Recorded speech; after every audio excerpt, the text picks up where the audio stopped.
So when I went for youth service, I made up my mind before I departed for Kano that I will pray the way I've never prayed before. I will fast the way I've never fasted. And I will give the way I've never given. That was my resolve. In order to help me keep my vow, when I got to camp, they stole my meal ticket. So the possibility of going back of my promise did not exist because the options were not many. May your meal ticket be. They stole my meal ticket the first night upon my arrival at the camp. So my fasting started almost immediately. Those were the days where we only had batch A and batch B. Batch A will come to camp in January and batch B will come to camp in July. So we came to camp in January. The temperature of Kano that year was 11 degrees in the night. Now, do you know what it feels like? You want to begin a prayer adventure and then the temperature now drops to 11 degrees.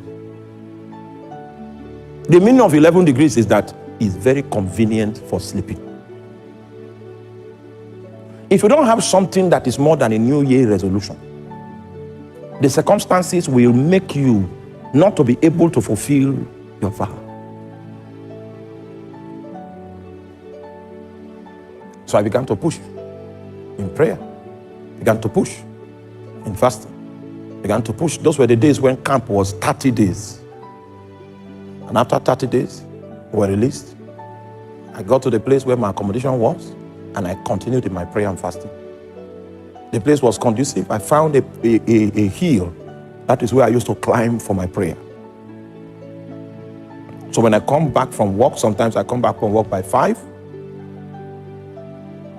I climb the mountain. I come back from the mountain by 11, sometimes 12 midnight, some other times. And I maintained it on a daily basis.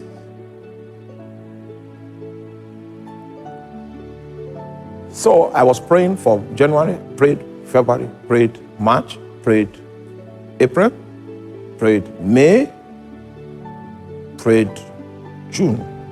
In June, God now told me, it was very clear. He said, I can see you are praying. So I got angry. I said, I've been praying since January. What was the meaning of that thing you came to? You know why? I was not trained. The reason why God spoke to me and told me those words that we may consider not to be important is because he had already scheduled the day of the appointment. And the way I was going, Satan was beginning to weary my heart because God seemed not to be responding.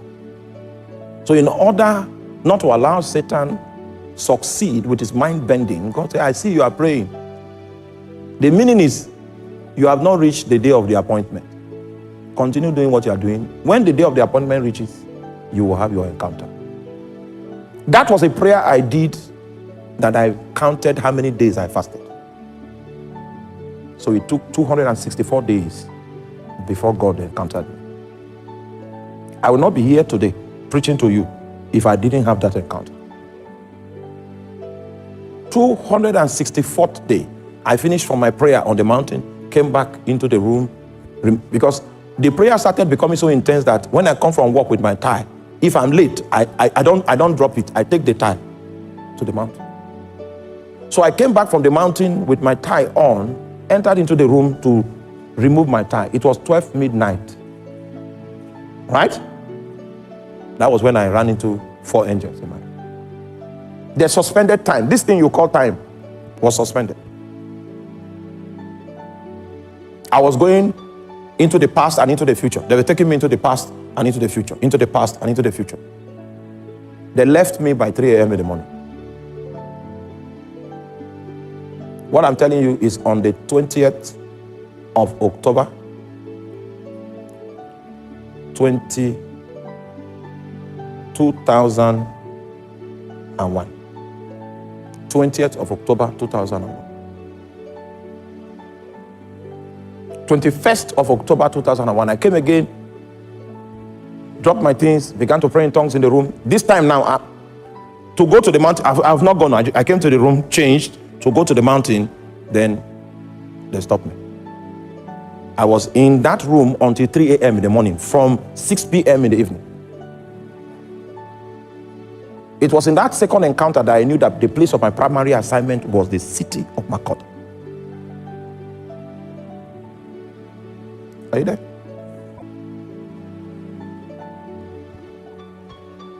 That's how divine direction came to me. When you start with a vow. If you continue, you will hit an encounter of your appointment. The day you hit the encounter of the appointment, the second point I want to raise starts. It is the supervising spirit of your altar that comes to visit you. It doesn't come as a friend, doesn't come as an acquaintance. It comes as a king.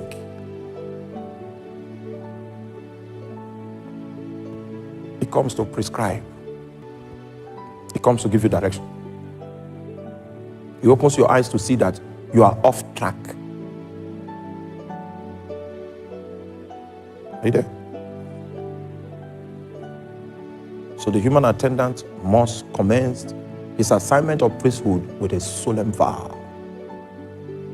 This flame that I've kindled now, it will never go out. Go and study the temple. You will see a flame there that they commanded the priest that this flame should not go out. Priesthood is a lifetime thing. It's not hit and run. If you are not ready to begin, no problem. Go become a nominal Christian. But the day you get ready, just know that this fire that I'm kindling now, I will kindle it for life. If you are not ready for that challenge, don't worry. It's not for everybody. 264 days before God came.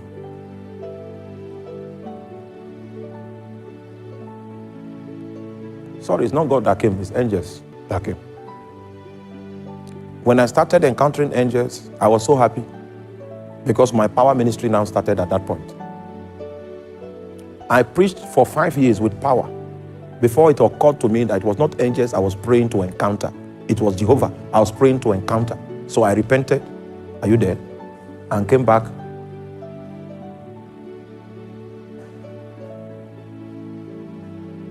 You will encounter many things when you begin to do if prosperity can even fall upon you suddenly. And because of that prosperity, you'll be going to Port Harcourt bringing goods, going to Port Harcourt bringing goods, going to Lagos, you put goods in 911. You do that for 11 years. Then you will remember, it was not goods that I was looking for when I started. My own was the angels began to minister to me and I started power ministry. That's where that sensitivity to know if an angel is in the room is that time that I got it.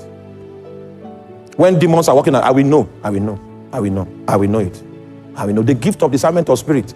Among all the prophetic gifts, the strongest of my life is discernment. I do business with invisible beings. If I know the song to sing for them to come, I know the song. If here, I can sing that song. If I sing it and continue singing it may not make sense to you, they will come here. No man taught me this. I learned it by the altar. There are lessons that you will learn by encounter.